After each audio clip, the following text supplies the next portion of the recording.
Hi, welcome to an unusual version of Smoko this week. We're trialling a remote phone-in version, and I'm here with Richard Heath, our Executive Director, and we're going to have a bit of a chat about the attention that the Farm Institute's been getting online about Richard's recent appearance at the Standing Committee into Agriculture and Water Resources looking into superannuation investment.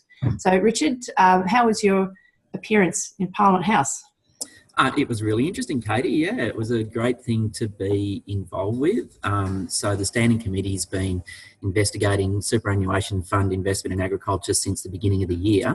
And I participated in one of the hearings that have been held at Parliament House. There's been several of them, and also there's been lots of submissions made. So anyone that's interested in reading those submissions, is a really it's all public online on the website, which we'll provide the link to, and a really diverse and interesting range of views about why Australian superannuation funds either are or aren't investing in agriculture in Australia.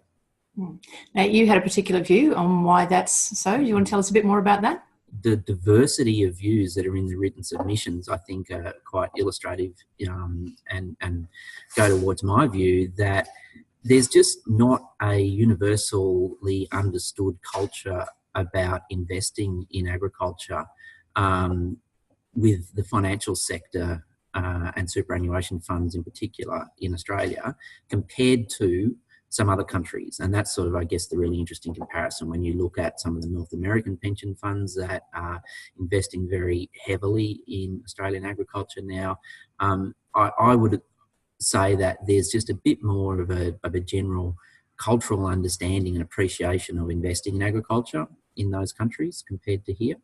And so, you know, I don't think that the committee's been looking at whether there's any regulatory hurdles or barriers for superannuation funds to invest. And, you know, I think you have to say that there probably isn't, based on the fact that these foreign funds in particular, and certainly some Australian funds are investing if they want to. You know, they're not the barriers that other funds bring up. They're finding ways of getting around those and putting money in if they really want to. So I think it just comes down to a desire to invest rather than a particular set of regulatory hurdles or barriers that are preventing investment. You mentioned to the committee too, I think, that it was more a cultural problem, so that if it wasn't on the front page of the Fin Review, it wasn't front of mind for people who are looking for investment opportunities. Yeah, it's just not talked about that much within the, as you say, it's not in the first few pages of the financial review, so it's just not front of mind and centre for those investment communities.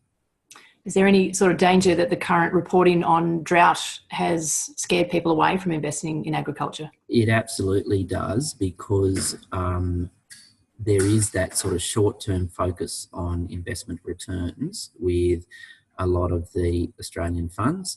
And when you look at the severe short-term impact there's going to be as a result of the drought, that is definitely scaring a lot of people out of agriculture as an investment. And again, I think that's part of the difference with some of the international funds that have a much longer term view, that are looking, for 25, 30 year type returns, that you can go through several severe droughts during that period and at the end of that time still have expected decent growth for your fund.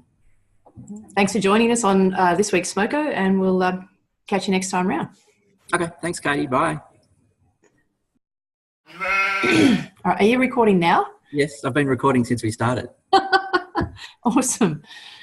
We're not putting in the blooper where I say I'm going to go brush my teeth. Right. I didn't get that bit. I started after that. Good.